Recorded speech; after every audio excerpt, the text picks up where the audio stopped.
Alright, so what's up everyone? Welcome back into another vlog.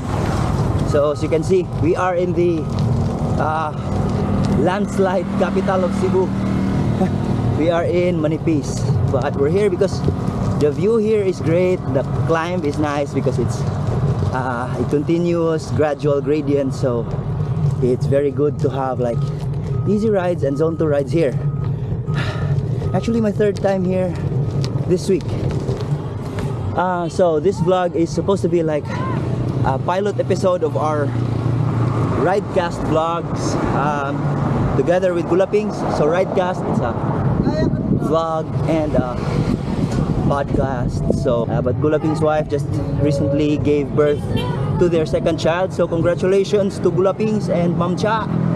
Yeah, duha na yung anak, pares na, delivered successfully a healthy baby boy. So congrats. So that's why we're doing this thing solo right now. So today I'm just doing an easy ride. It's been a hectic and hard first 4 days of the week, so I figured I'll do this pilot episode of the vlogcast. So 3 weeks ago on some of our recent vlogs, we asked that if there's a specific topic that you want us to discuss about, we're gonna do it. And I came across an interesting suggestion. I forgot the name of the subscriber, but he follows me on the Instagram as well. LCIF triathlete was it, which I think stands for low carb intermittent fasting triathlete. So which leads us to this topic. So his question or his suggestion was to talk about what I think on low carb diet for triathlons or for endurance racing.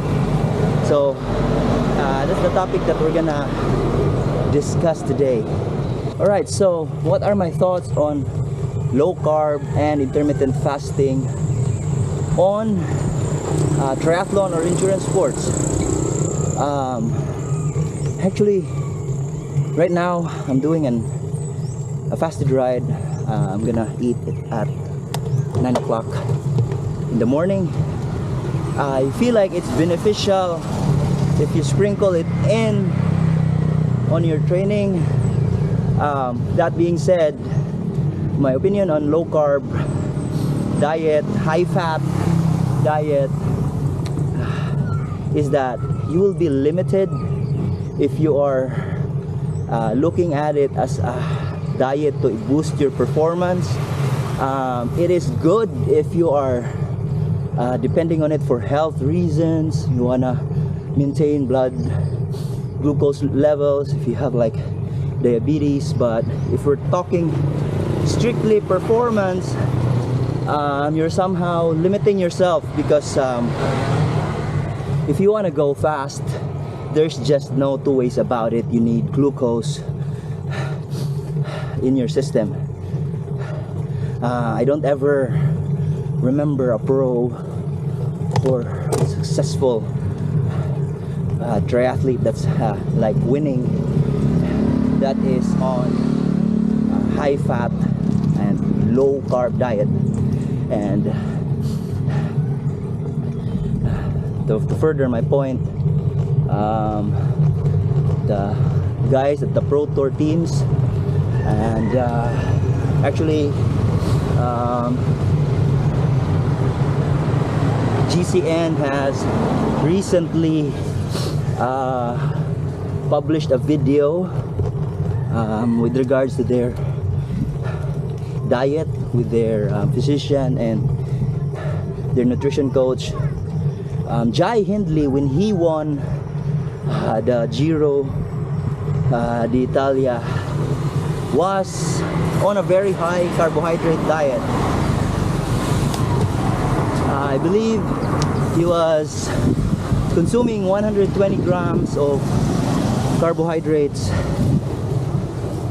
per hour. And to think that he's only 60 kilos, that's a lot. That's 2 times, that's 2 grams, that is 2 grams of carbohydrates per kilogram of body weight. So in perspective, Jai Hindley is as big as me. I'm not a big dude, but he consumes 6 gels if he's taking only gels for an hour. 6 gels an hour, imagine that. So that goes to show you how vital carbohydrates is when it comes to performance. So if you're limiting yourself to a low carb, high fat, high protein diet, you're not gonna be able to get out the most of yourself and the most of your training on those hard sessions wherein you need to really dig deep and go hard. But me personally, I usually go on low carb on my zone 2 days, on my easy days like this. So I intuitively know that if my sessions are going to be easy, I'm just gonna give my gut a break, my stomach a break. I'll just drink coffee and then ride. I know I have enough glycogen in my liver and in my muscles that can get me through. That being said, if you consistently deplete your muscles of glycogen, it will catabolize. So it is a fact that the body can turn your muscle into energy faster than your fat. So you have to be careful with depleting your muscle glycogen, because the muscles that you have worked on to build will be burned as fuel. So it will be detrimental to you. Yes, you can rebuild that muscle by eating lots of protein, but you already have like micro tears in your body. The next day you're already sore. So you can't be consistent with your training if you're running on low carbohydrates. So which leads me to my next point, is that if you are doing a high volume training week in and week out, it is a must that you have to have like a high carbohydrate intake, so that your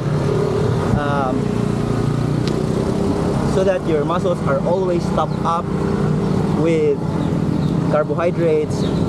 That way you will not damage your muscles, and that way you can stay consistent, because by tomorrow you'll still be fresh or relatively fresh and be able to do training. GZN has posted videos about this. They made an experiment, and it has been proven that if you're doing lots and lots of training, it is beneficial to load carbohydrates. So really it's just as simple as that. If you are going hard on your training, then you need more carbohydrates. If your races are hard, then you need loads and loads of carbohydrates. You can even see the guys from the peloton, when they finish on mountain stages, they will usually drink right away fruit juice or a can of Coke, can of soda, because they have the next day. They need to perform in another stage. So it is vital for them to be always topped up with carbohydrates. With all that being said, I still feel like low carb diet is still beneficial, because after all, 80% of your training is in zone 2, or should be in zone 2 anyway. But I will mention again that if you are strictly doing that, then you are limiting yourself,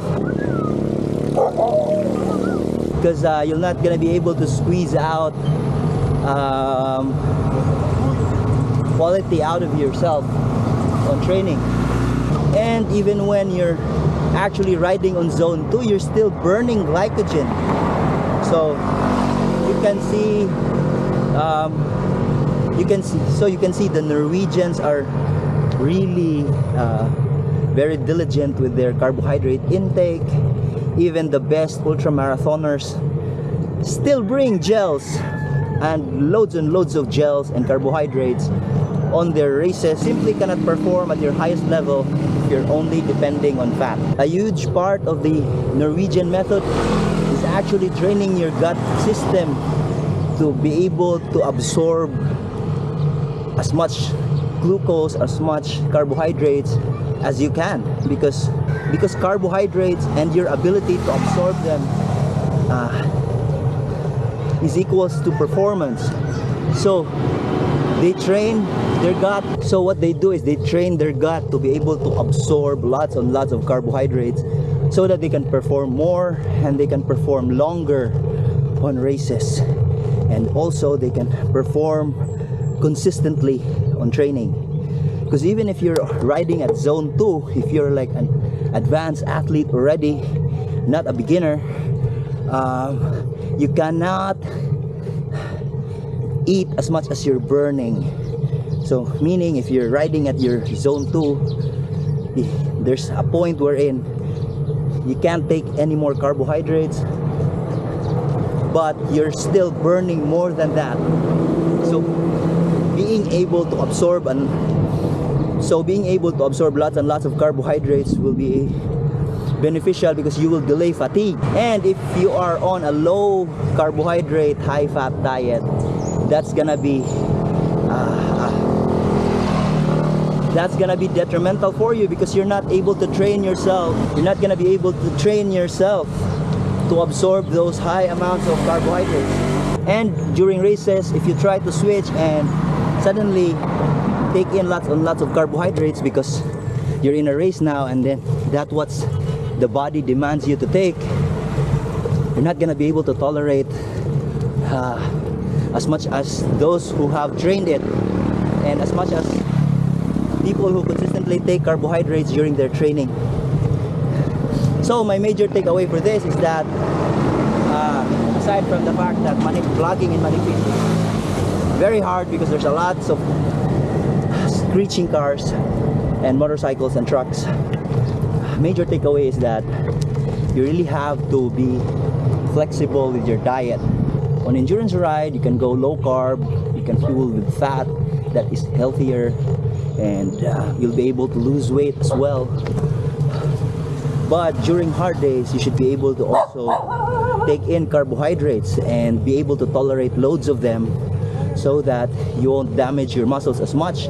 And during races, you're already adapted to taking in as much carbohydrates as you can. So at the end of the day, there's no perfect diet for everyone. We're not created equal, and I don't ever remember a race that's giving out olive oils and avocados. It's usually Coke, bananas, watermelons, and gels if you're lucky. So you have to be a little flexible with your diet. There's no such thing as perfect diet, and if you try to limit yourself with one specific diet, then it's gonna be detrimental for you if we're truly speaking about performance. So that's my take. Me personally, on rides like this, I do intermittent fasting. Maybe I take in avocados and eggs before a ride, before a long endurance ride. And on my hard days, I make sure to top up with carbohydrates, and also eat more carbohydrates, post workout, just to replenish everything, so that I feel fresh the next workout, especially if it's still a hard workout. And sometimes I also indulge in a lot of things that I shouldn't be indulging, but life's about that balance, baby. So that's the end of the vlog, almost the end of my ride as well. Peace out.